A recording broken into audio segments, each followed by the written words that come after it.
बढ़ेंगे। उत्तर प्रदेश के तेज तर्रार आईएएस दुर्गा शक्ति नागपाल के निलंबन का राज खुल गया है। गौतम बुद्ध नगर के डीएम को लिखी गई दुर्गा शक्ति नागपाल की चिट्ठियों से सरकार की पोल खुल गई है। चिट्ठियों में खुलासा हुआ है कि 16 जुलाई, 18 जुलाई और 24 जुलाई की रात में दुर्गा शक्ति नागपाल ने अवैध खनन के खिलाफ छापेमारी की। 16 जुलाई की चिट्ठी में साफ साफ कहा गया है कि उस रात 6 ट्रक के साथ 7 लोग पकड़े गए। 18-19 जुलाई की रात को दुर्गा शक्ति नागपाल ने फिर छापेमारी की। चिट्ठी में बताया गया कि उस रात 15 ट्रक के साथ 10 लोग पकड़े गए, जबकि 24 जुलाई को 60 डंपर और 3 जेसीबी मशीन के साथ 10 लोग गिरफ्तार किए गए थे। चिट्ठी इस बात की गवाह है कि दुर्गा शक्ति नागपाल को बलि का बकरा बनाया गया है। खनन माफिया महिला आईएएस अफसर से नाराज थे और इसी वजह से सरकार से शिकायत की गई और उसके बाद अखिलेश सरकार ने दुर्गा शक्ति नागपाल के ऊपर इस तरह की कार्रवाई की। दुर्गा के निलंबन का सच अब सामने आ रहा है। हम आपको दिखा भी रहे हैं कि किस कदर कई ऐसी तारीखें हैं जिसमें बकायदा किस तरह की कार्रवाई दुर्गा शक्ति नागपाल की ओर से की गई थी खनन माफियाओं पर, उसका जिक्र है।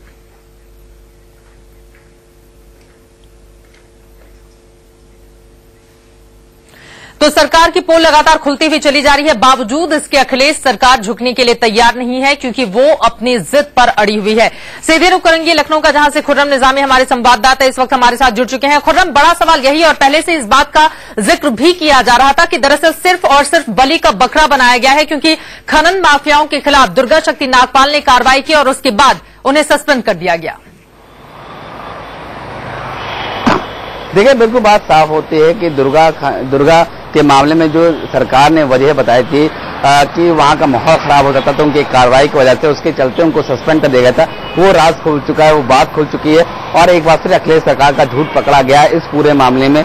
जिस प्रकार से जो भाटी है, नरेंद्र भाटी, उन्होंने जिस तरीके से बयान किया है कि उनके फोन पर 41 मिनट में उनका सस्पेंशन कर दिया जाता है, वो साफ करता है कि कहीं ना कहीं दाल में काला जरूर है, लेकिन राज्य सरकार उसको एक्सेप्ट करने में कतरा रही है। लेकिन अब बात पूरी सामने आ रही है कि अब अगला एक्शन सरकार का क्या होगा।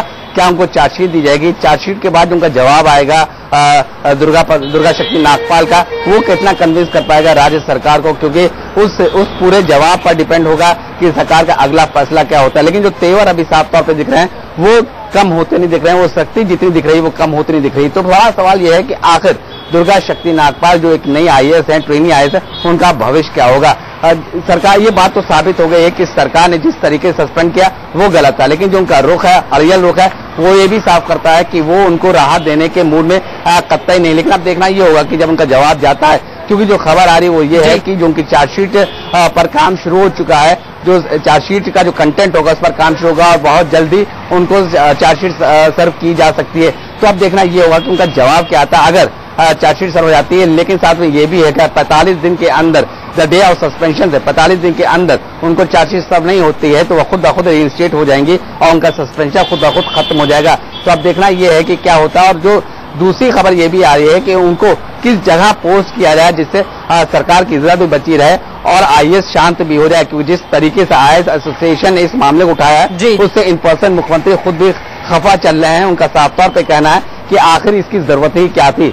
लेकिन अब ये देखना है कि आईएएस एसोसिएशन का रुख कितना कड़ा होता है और कितनी कैसे उनको मजबूर करता है राज्य सरकार को कि वो उनका सस्पेंशन वापस ले और उनको दोबारा पोस्ट करे। लेकिन ये पूरा जो फैसला है राज्य सरकार का है और सब उसी का इंतजार कर रहे हैं। लेकिन राज्य सरकार इस पूरे मामले में अपने फैसले को फिलहाल वापस लेती हुई नजर नहीं आ रही है, बावजूद इसके जब चारों तरफ से उसके ऊपर दबाव पड़ रहा हो और विपक्ष के निशाने पर इस वक्त अखिलेश सरकार हो। फिलहाल के लिए बहुत शुक्रिया आपका इस पूरी जानकारी के लिए।